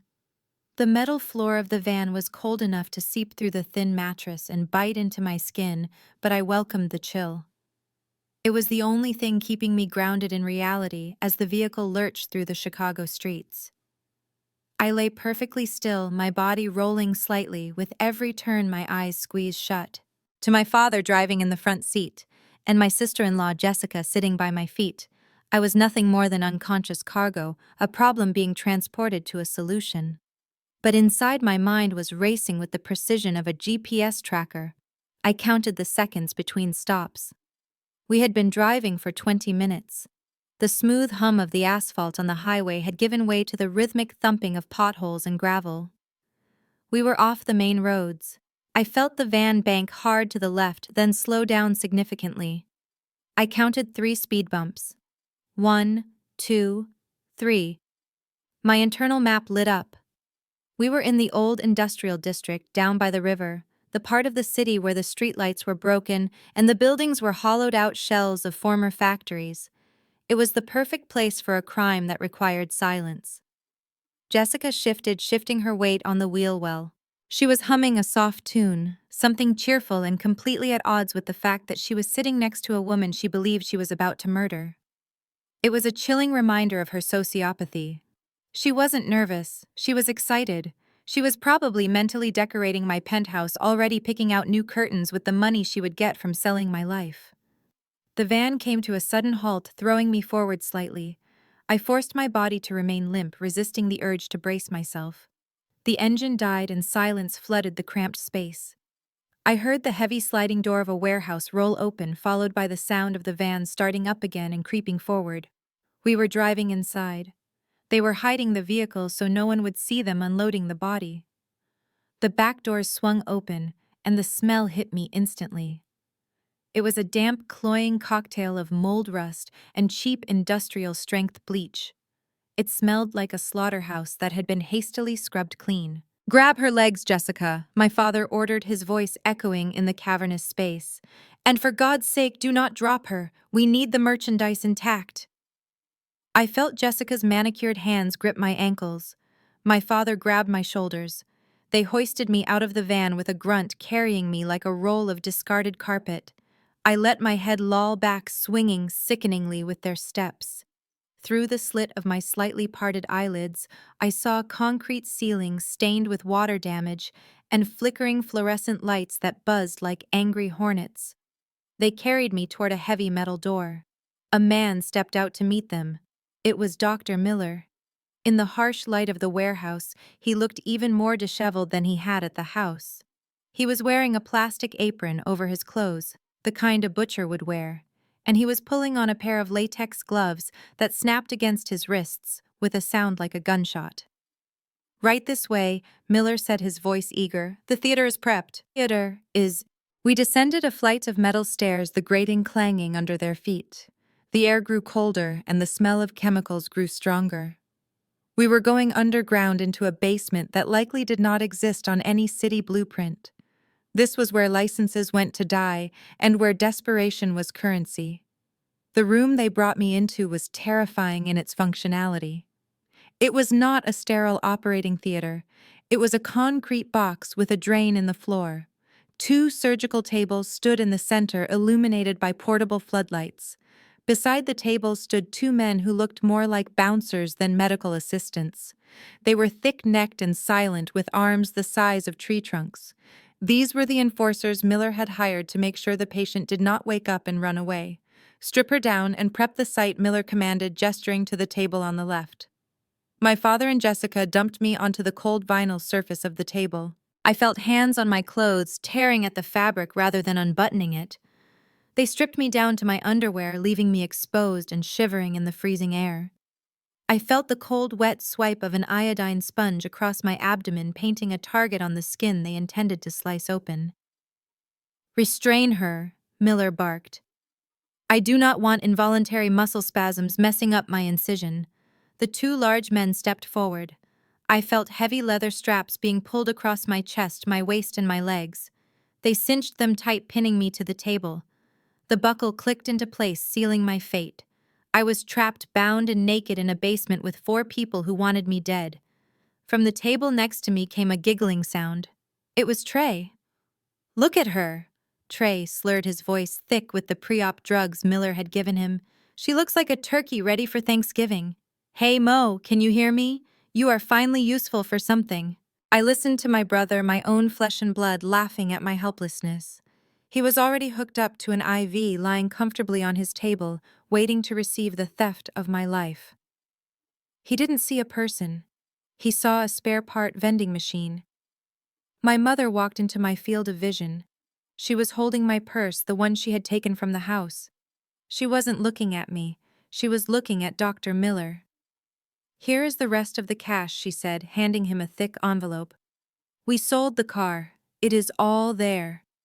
Miller took the envelope, thumbing through the bills with greedy precision. He nodded, satisfied, and stuffed the money into a metal box on the counter. "Excellent," Miller said, turning back to me. "Let's begin." He picked up a scalpel from the metal tray. The blade caught the light of the flood lamps, gleaming with a terrifying sharpness. He stepped closer to my table, his eyes focused on the patch of iodine on my side. He didn't bother to check my vitals. He didn't bother to speak to the anesthesiologist because there wasn't one. He was just going to cut. My father stood by the door, unable to watch, but unwilling to leave. Jessica stood right next to Miller, her eyes wide with morbid fascination. "Do it," Jessica whispered. "Cut her." Miller raised the scalpel, his hand hovering inches from my skin. I could feel the heat radiating from his body. I could hear the shallow anticipation of his breathing. He tightened his grip on the handle, ready to make the first incision that would end Monique Vance and birth a new healthy Trey. In that split second before the steel touched my skin, I dropped the act. I stopped the shallow, rhythmic breathing of a sedated patient. I filled my lungs with a deep, sharp breath. And then I snapped my eyes open wide. I stared directly into Dr. Miller's bloodshot eyes. He froze, the scalpel hovering in midair. He blinked, confused by the sudden consciousness of the woman who was supposed to be in a coma. "You are going to lose a lot more than $50,000, I said, my voice clear, steady and cold as ice. Miller stumbled back, dropping the scalpel. It clattered onto the concrete floor with a sound that rang through the silence, like a bell tolling for their funeral. "She is awake," Miller screamed, his voice cracking with panic. "She is awake." My father spun around. Jessica gasped, covering her mouth. Trey stopped giggling, and the basement door exploded inward. The scalpel was hovering inches above my skin, a deadly silver bird waiting to land. But Dr. Miller's hand was no longer steady. He stared at me, his eyes wide with a mixture of confusion and dawning terror, unable to comprehend that the woman he was about to butcher was looking back at him with the cold calculation of an executioner. The silence in the basement was absolute, broken only by the hum of the portable floodlights and the shallow, drug-induced breathing of my brother on the next table. My father and Jessica stood frozen, their mouths slightly open, waiting for the doctor to finish the job, unaware that the dynamic of power had just shifted violently in my favor. I did not blink. I locked my gaze onto Miller's bloodshot eyes and spoke, my voice cutting through the damp, chemical-laden air like a razor. "Zurich Canton Bank. Account number 744092. Holding a balance of $2.3 million as of this morning." Miller flinched as if I had physically struck him. The scalpel dipped dangerously close to my flesh before he jerked it back. "What did you say?" he whispered, his voice trembling. I smiled, a cold, mirthless expression that I knew terrified him more than any scream could have. I continued reciting the data I had memorized from the dossier my team had compiled on unlicensed practitioners years ago. "The account is under the name of a shell corporation, Miller Medical Consulting, but the beneficiary is you. And I wonder, does your wife know about the apartment in the Gold Coast you bought for your mistress, Veronica? Or is that where you plan to hide after you murder me?" The color drained from his face, leaving him a sickly shade of gray. He took a stumbling step back, the instrument of death slipping from his sweaty fingers and clattering onto the concrete floor. How he stammered, looking around the room as if expecting ghosts. "How do you know that I am a risk assessor, doctor?" I said, straining against the leather straps that bound me. I quantify threats for a living. And you are a walking liability. Did you really think you could kidnap a woman with my resources and simply make her disappear? Jessica stepped forward, her face twisted in panic. What is she talking about? Doctor, ignore her. She is delirious. Just pick up the knife and finish it. Miller looked at Jessica, then back at me. The greed in his eyes was being rapidly replaced by self-preservation. He shook his head, backing away toward the door. No. No, this is wrong. She knows too much. I cannot do this. This was supposed to be clean. Coward, my father roared, stepping away from the wall. He lunged toward the table, grabbing the fallen scalpel with a clumsy, desperate hand. If you won't save my son, I will do it myself. He raised the blade, his eyes manic. I braced myself, knowing that my father, a banker, had no idea how to perform surgery, but he certainly knew how to kill. But before he could bring the blade down, a thunderous boom shook the very foundations of the building. The heavy steel door at the top of the stairs didn't just open, it disintegrated. A concussive blast blew the hinges off, sending the metal slab crashing onto the concrete floor below with a deafening clang that knocked my father off his feet. Smoke and dust billowed into the room, instantly choking the air. Before my family could even scream, the room was flooded with blinding red laser sights cutting through the haze. Heavy boots slammed against the metal stairs, a rhythmic, terrifying drumbeat of justice descending into the underworld. Federal agents. Drop the weapon. Get on the ground. Now. The voices were amplified, distorted by tactical gear, bouncing off the concrete walls. A team of 6 men in full SWAT gear poured into the basement, their movements fluid and lethal. They fanned out instantly, weapons trained on every person standing. My father scrambled backward, dropping the scalpel as if it were burning hot. He raised his hands, shaking violently. "Don't shoot! Don't shoot! I am a civilian!" Jessica screamed, diving under the surgical table where Trey lay, trying to curl into a ball. My mother stood paralyzed, clutching her pearls, her mouth opening and closing like a fish out of water. Dr. Miller tried to run. He bolted toward the back exit, a rusted door behind the supply cabinets. But he didn't make it 3 steps. A tackle from a massive agent sent him sprawling face first onto the concrete. I heard the sickening crack of his nose breaking against the floor, followed by the definitive zip of plastic cuffs tightening around his wrists. "Clear." The shout echoed from the back of the room. "Clear" echoed from the front. In the midst of the chaos, the smoke began to clear, revealing a figure standing calmly at the bottom of the stairs. He was not wearing body armor. He was wearing a bespoke charcoal suit, a silk tie, and holding a pristine leather briefcase. He stepped over the debris of the door with the grace of a man entering a boardroom, not a crime scene. It was Sterling, my lawyer, my fixer. He surveyed the room, his eyes passing over my cowering parents, the bleeding doctor, and finally landing on me strapped to the table. He walked over, unbuttoning his jacket with one hand, looking completely unbothered by the assault rifles surrounding him. He leaned down, his face appearing in my field of vision. "Sorry I am late, Monique," he said, his voice smooth and calm. "The traffic on the I-90 was absolute murder. You know how construction is this time of year?" I let out a breath I had been holding since I was thrown into the van. "You cut it a little close, Sterling." He winked, pulling a small knife from his pocket to slice through the leather straps binding my arms. I prefer to think of it as dramatic timing. As my hands came free, I sat up, rubbing the raw skin of my wrists. The scene before me was a masterpiece of destruction. Dr. Miller was being hauled to his feet, blood streaming from his nose, screaming about immunity and entrapment. Jessica was being dragged out from under the table by a female agent. Her expensive blowout was ruined, her face streaked with dust and mascara tears. "Get your hands off me!" Jessica shrieked, kicking her legs. "Do you know who I am? We are the victims here. That woman is crazy. She tried to kill us." My mother was sobbing loudly, pressed against the wall by an agent who was reading her Miranda rights. She looked at me, her eyes pleading. "Monique, tell them Tell them this is a mistake. We were just trying to help Trey and Trey. I looked over at the other table. My brother was still strapped down, blinking groggily against the harsh lights. The commotion had roused him, but the drugs kept him in a fog. He lifted his head, looking around with a dazed, stupid grin. "Hey," he mumbled, his voice slurred. "Is it over? Did I get the kidney? I feel thirsty." I swung my legs off the table and stood up. My fake cast thumped against the floor, but I put my full weight on it, standing tall. An agent approached me, offering a blanket, which I wrapped around my shivering shoulders. "Ms. Vance, are you injured?" the agent asked.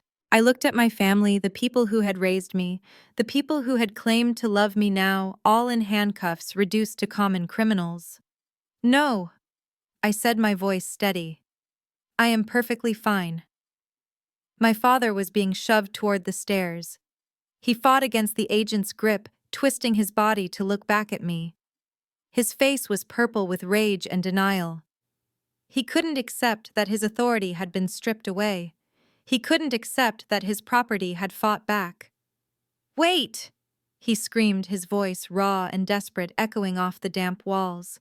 "You cannot arrest us. This is a private matter. It is a family dispute." My daughter volunteered. "Do you hear me? She volunteered to give her organ.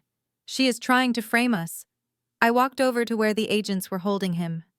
I stood inches from his face, looking into the eyes of the man who had tried to carve me up for parts.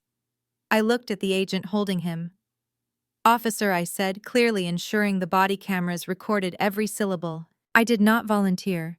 And that man is not my father. He is just the man who drove the getaway car. Take him away." The chaos of the raid began to settle into a heavy, suffocating silence, broken only by the click of handcuffs and the sobbing of my mother. The FBI agents had secured the perimeter, and Dr. Miller was already being led away, his face a mask of bloody defeat. My lawyer Sterling whispered something to the lead agent, who nodded slowly and gestured for the officers holding my parents to pause. They wanted a statement. They wanted closure. But Sterling knew what I really wanted. I wanted them to see me standing tall one last time. I sat on the edge of the surgical table, the cold steel biting into my skin through the thin hospital gown. My family watched me from the wall where they were being detained. My father Calvin looked like a cornered animal, his eyes darting between the armed agents and me. Jessica was huddled on the floor, her makeup ruined, shaking violently. And Trey was still lying on the other table, looking pale and confused, the drugs beginning to wear off enough for fear to set in. I took a deep breath and swung my legs off the table. My father's eyes widened as my feet hit the concrete floor. He was expecting me to crumble. He was expecting me to cry out in pain from the broken leg that had kept me trapped in a wheelchair for days. But I did not crumble. I stood up straight, shifting my weight fully onto both legs. I took a step forward, then another, walking with a steady, confident rhythm that echoed in the silent basement. Jessica gasped, her hand flying to her mouth. "You are walking." Her voice was a shrill whisper. "But your leg, the cast, the crash." "It was never broken," I said, my voice calm and carrying to every corner of the room.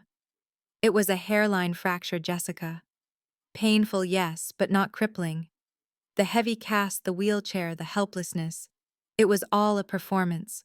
I needed you to believe I was weak, so you would show me exactly how cruel you could be, and you did not disappoint." My father's face turned a deep, violent shade of purple. He struggled against the agent holding him, straining to lunge at me. "You liar! You manipulated us. We are your family, Monique. How could you set us up like this? We were trying to save your brother." "Save him," I repeated, stopping just a few feet away from them. "Is that what you call kidnapping? Is that what you call hiring a disgraced butcher to cut open your daughter in a basement? You were not saving anyone, Calvin. You were stealing. You felt entitled to my body, just like you felt entitled to my money. You have 2 kidneys," my father screamed, spitting the words out, his desperation turning into madness. "You only need one to live. Trey is dying. He is your brother. It is your duty. You are selfish, Monique. You have always been selfish. You would let him die just to spite us. You are a monster. The agents tightened their grip on him, but I held up a hand signaling them to let him speak. I wanted him to say it all. I wanted the cameras to record every ounce of his entitlement. So that is it, I asked softly. It all comes down to the biology. You think because I have 2 kidneys and Trey has none that work, I am obligated to be his spare parts. That is the only value I have to you. Yes, my father hissed. It is biology. It is fair. I looked at him, and for the first time in my life, I felt absolutely nothing for him. No anger, no sadness, just pity. Biology is a funny thing, Dad, I said, reaching for the hem of my hospital gown. You think you know everything about me because you raised me, but you stopped looking at me a long time ago. You stopped caring about who I was, or what I did the day you realized I wasn't going to be the obedient little girl you wanted. I gripped the fabric of the gown and lifted it up, exposing my abdomen to the harsh glare of the floodlights. Look, I commanded. My father looked. My mother looked through her tears. Jessica looked. Even Trey strained his neck to see. They were expecting to see smooth, unblemished skin, marked only by the fresh orange iodine square that Dr. Miller had painted on my left side. But I did not show them my left side. I turned slightly, exposing my right flank. There, running diagonally across my lower back, was a scar. It was old and faded, a white ridge of healed tissue about 4 inches long. It was the mark of a major surgery performed years ago. My mother let out a strangled sound, a gasp that sounded like she was choking on air. What is that? What is that on your back? I dropped the gown, letting it fall back into place. That is a nephrectomy scar, Mom, I said, watching the realization dawn on them like a slow horror movie. 5 years ago, I donated my right kidney. Silence. Absolute crushing silence. My father's mouth opened and closed, but no sound came out. Jessica looked like she had been slapped. What? My father whispered, his voice trembling. You gave it away. I smiled a sad, tired smile. Do you remember Mrs. Gable, my high school math teacher? The one who encouraged me to join the debate team? The one who wrote my recommendation letters for college when you were too busy taking Trey to football camps? She went into renal failure 5 years ago. I was a match. I didn't tell you because I knew you would try to stop me. I knew you would say she wasn't family. But she was more family to me than you have ever been. She is alive today because of me. Trey let out a low moan from the table. But you have 2. You have the other one. The left one. Dr. Miller said. He said he could take the left one. I turned to look at my brother lying there helpless and pathetic. I walked over to his table, looking down at him. I do have a left kidney, Trey, I said gently. But here's the thing about risk assessment. You always check the details. You see, when they did the scans for my donation to Mrs. Gable, they found something interesting. My left kidney is atrophic. It is a birth defect. It is undersized and functions at about 15% capacity. It is enough to keep me alive, barely. But if you transplant it into a grown man, it would fail within hours. I turned back to my father and Dr. Miller, who was listening from where he was cuffed on the floor.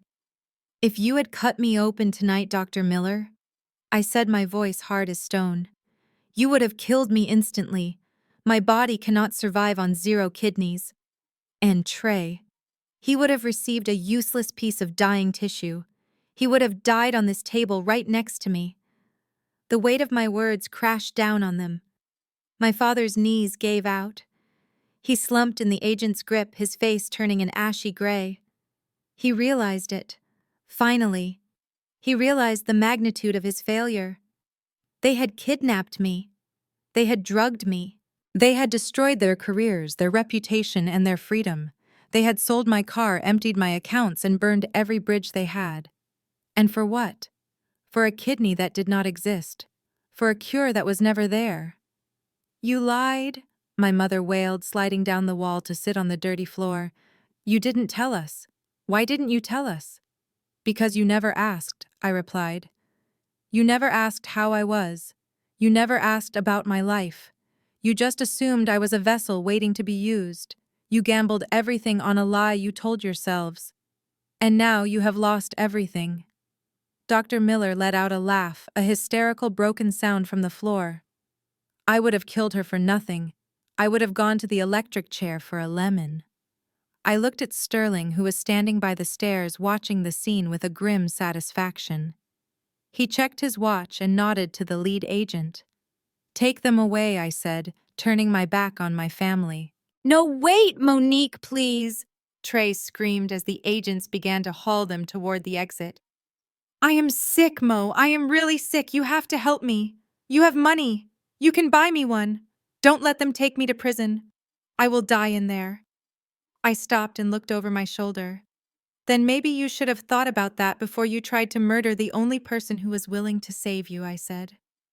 Goodbye, Trey. I listened to their screams fade as they were dragged up the metal stairs and out into the night. I stood alone in the center of the basement, surrounded by the wreckage of their greed. I was scarred. I was exhausted. But I was whole. And as I looked at the empty surgical table where I was supposed to die, I realized that the only thing they had successfully removed from my life was themselves. The fluorescent lights of the precinct interrogation room hummed with a low, irritating buzz that seemed to amplify the tension inside. I stood on the other side of the one-way mirror, my arms crossed over my chest, watching the final disintegration of the family unit that had tried to consume me. Inside the room sat Jessica, the woman who had sneered at me in my own home, who had poured soup down the sink while I starved, was now a shivering wreck. Her mascara was running in dark rivets down her cheeks, and her expensive blouse was wrinkled and stained with sweat. She was not looking at the detective. She was looking at the camera in the corner, screaming to be heard. I am telling you, it was not my idea, she shrieked, her voice cracking with desperation. I am just the daughter-in-law. I married into this madness. Calvin and Sheila are the ones who planned it. They are the ones who contacted Dr. Miller. They forced me to go along with it. They said if I didn't help them, they would cut Trey off from the inheritance. I was a hostage just like Monique. I watched as my parents, who were handcuffed to a bench in the holding area outside the room, could hear her through the open door.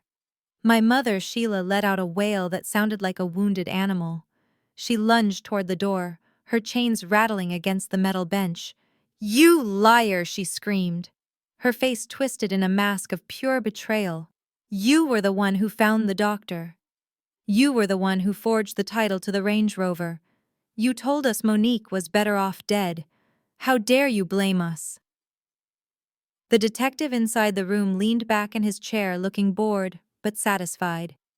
He knew he didn't have to do much work. They were doing it for him. They were tearing each other apart piece by piece, desperate to climb over each other's bodies to escape the consequences of their actions. Jessica continued to babble, spilling every secret she knew. She told them about the offshore accounts my father used to hide money. She told them about the illegal prescriptions Trey bought online. She told them about the time my mother bribed a city official to overlook a zoning violation. She was burning the entire family tree to the ground, hoping the ashes would provide her some cover. But she didn't know that I had already planted the dynamite long before she started talking. The door to the observation room opened, and Sterling walked in. He looked as fresh and composed as ever, holding a thick file folder. He stood beside me, watching Jessica hyperventilate on the other side of the glass. She sings like a canary, doesn't she? He remarked quietly. It is a shame she is singing the wrong tune. She thinks she can trade information for immunity, but she doesn't know about the audit. I smiled. The audit. It was the trap I had laid 2 days ago when I gave Jessica the fake password to the safe. Sterling walked into the interrogation room. Jessica looked up, hope flaring in her eyes, thinking her lawyer had arrived. But Sterling wasn't there for her. He placed the file on the metal table with a heavy thud. Mrs. Vance, he said, his voice smooth and cold. I am representing the estate of Monique Vance, and while you are busy confessing to conspiracy to commit murder, I thought you might want to address the charges of grand larceny and corporate embezzlement. Jessica blinked, confused. What embezzlement? I didn't steal from a company. Sterling opened the file, revealing a spreadsheet highlighted in red. 2 days ago, you accessed Monique's private server using a password she provided under duress. You thought you were transferring funds from her personal savings to an offshore account. But Monique is a risk assessor. She set up a honeypot. The account you accessed was a dummy terminal designed to track unauthorized entry. When you initiated the transfer, you didn't move money. You moved digital markers that traced back to your personal accounts. We have a record of you attempting to wire $50,000 of what you thought was stolen money to Dr. Miller. That is wire fraud. That is money laundering. And since you used your own laptop to do it, we have your IP address, your fingerprints, and your facial recognition login. Jessica slumped in her chair, the air leaving her body. She realized then that she hadn't just been caught. She had been outplayed. And as for your husband, Sterling continued, turning to the window where Trey was being fingerprinted. The police found quite a collection in his jacket pocket when they booked him. OxyContin, fentanyl, and enough uncut heroin to charge him with intent to distribute. It seems your husband wasn't just a user. He was holding for his dealer to pay off his debts. That carries a mandatory minimum sentence of 15 years in federal prison. I watched Trey through the glass. He was staring at his ink-stained fingers, looking small and pathetic. The golden child who had been protected from every consequence his entire life was finally facing a wall he couldn't climb over. The detective stood up, cuffing Jessica again. You are looking at 20 years, Mrs. Vance, and that is if the judge is in a good mood. I turned away from the window. I didn't need to see any more. The image of them turning on each other was enough. They were not a family. They were a pack of wolves that had finally run out of prey and turned on themselves. Hours later, the sun was rising over the Chicago skyline, casting long shadows across the pavement outside the precinct. My parents had managed to post bail using the last of their liquid assets and the equity in their primary residence. They stumbled out of the station doors, looking aged and broken. Their clothes were wrinkled from a night in the holding cell, and the arrogance that usually carried them was gone, replaced by a shell-shocked tremoring. They saw me standing by my car. Sterling was holding the door open for me. My father stopped, his eyes locking onto mine. He looked like he wanted to scream, to hit me, to demand I fix this. But he did nothing. He knew I held all the cards. We are going to the country house, my mother muttered, clutching her purse to her chest. We will regroup there. We will fight this, Monique. You haven't won yet. That house is in the family trust. You cannot touch it. I looked at them with a pity that felt worse than hate. Mom, I said softly, you really should check your email more often. Or maybe just read the documents you signed years ago when you made me the executor of the trust, because you didn't want to pay the taxes. What are you talking about? She whispered. I nodded to Sterling. He reached into the back seat of my car and pulled out a large red sign. He didn't say a word, he just held it up. Sold. You see, I continued. While you were busy planning my murder, I was busy liquidating assets. As the trustee, I have the power to sell property if it is deemed in the best interest of the beneficiary. Since Trey is going to prison and you two are facing massive legal fees, I decided the best interest was to donate the proceeds. Donate? My father choked out. Donate to who? To the National Kidney Foundation, I said.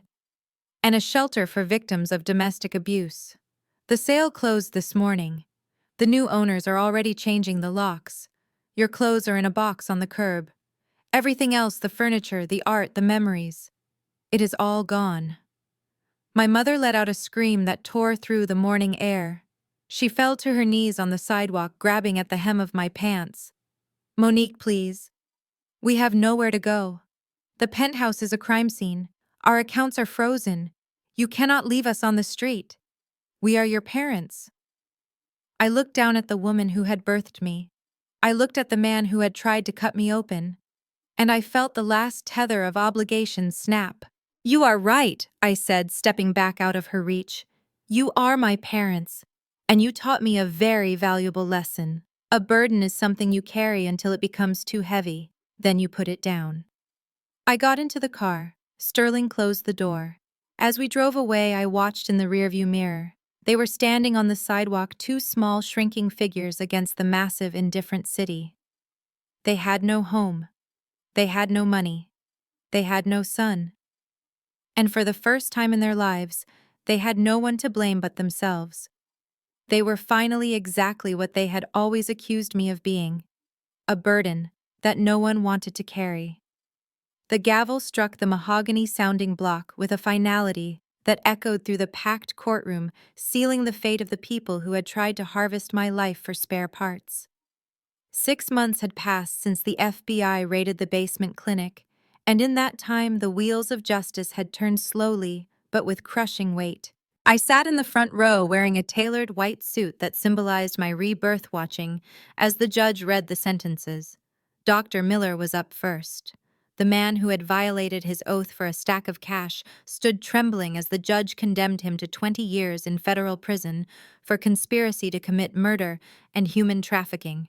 He collapsed into his chair, weeping into his hands, but I felt no pity. He was a predator who had finally been caged. Then came my parents. Calvin and Sheila Vance stood together, but they looked miles apart.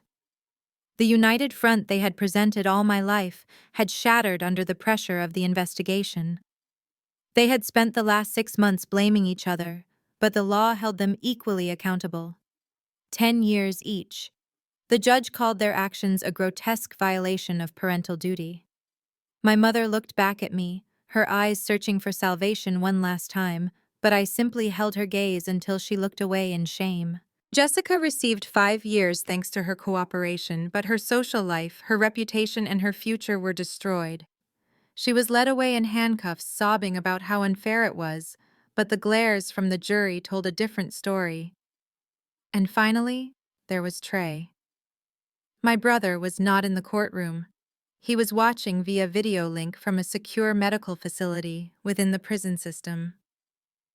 The judge sentenced him to mandatory rehabilitation followed by incarceration. He would spend the next decade in a cell receiving dialysis 3 times a week, a prisoner of the very condition he had tried to kill me to cure. As the screen faded to black, I stood up and walked out of the courtroom. The air outside had never smelled so sweet. A week later, I found myself walking down the sterile gray corridor of the state penitentiary. The heavy steel doors buzzed open and shut behind me, creating a rhythm of confinement that made me appreciate my freedom with every step. I was there to see Trey one last time. I sat on a metal stool looking through the thick plexiglass barrier. When the guards brought him in, I barely recognized him. The golden child was gone. In his place sat a gaunt, yellowing shadow of a man. His skin was sallow from the kidney failure, and his eyes were sunken deep into his skull. He picked up the phone, his hand trembling violently. "Monique," he rasped, his voice sounding like dry leaves. "You came. I knew you would come. You are going to get me out, right?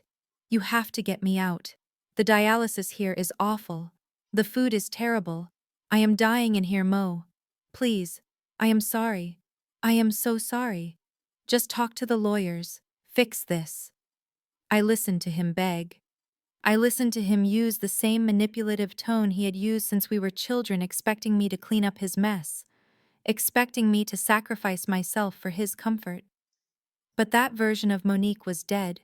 She had died in that basement clinic. I did not pick up the receiver on my side of the glass. I did not say a word. I simply reached into my bag and pulled out a small paperback book. I placed it in the transfer drawer and slid it across to him. Trey looked at the book confused. He read the title aloud, his lips moving slowly. The Art of Being Human. He looked up at me, anger flaring in his eyes. "What is this? Is this a joke? I need a kidney, Monique, not a book." I looked him in the eye for a long moment. I let the silence stretch between us, a heavy curtain falling on our relationship. I wanted him to understand that the Bank of Monique was closed forever. There would be no more bailouts, no more protection. He was finally going to have to learn how to be a human being on his own. I stood up, smoothing down my skirt. Trey started screaming, slamming his fist against the glass. "Don't walk away from me. I am your brother. You owe me.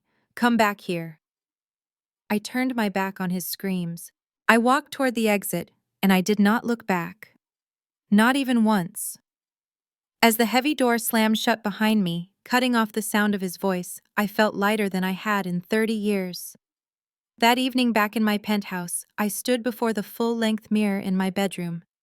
The room was yours again, filled with my things, my energy. I untied my robe and let it fall to the floor. I turned slightly, looking at the scar on my right side. For years I had hidden it. I had been afraid it made me look damaged. But tonight, under the soft glow of the chandelier, I saw it differently. It was not a jagged line of loss. It was a silver thread of courage. It was proof that I was capable of immense love for the right person. I touched the skin over my left kidney, the small fighting organ that had kept me alive against all odds. We were a team, my body and I, and we had survived. I picked up my phone and dialed a number I knew by heart. It rang twice before a warm, familiar voice answered. "Hello, Mrs. Gable, it is Monique." "Monique, my dear, how are you? I saw the news about the trial. I have been so worried." "I am fine, Mrs. Gable. I am better than fine. I was just looking at my passport, and I noticed it has been a long time since it was stamped. Do you still talk about wanting to see the Louvre?" There was a pause, and then I heard the smile in her voice. "Every single day." "Pack your bags, Mrs. Gable," I said, smiling at my reflection. "We are going to Paris, first class. I think we both deserve a celebration of life." I hung up the phone and walked out onto the balcony. The city lights of Chicago twinkled below me, a vast ocean of possibilities. I took a deep breath of the cool night air, letting it fill my lungs. I had lost my parents. I had lost my brother. I had lost the illusion of a happy family. But as I looked out at the horizon, I realized I hadn't lost anything that mattered.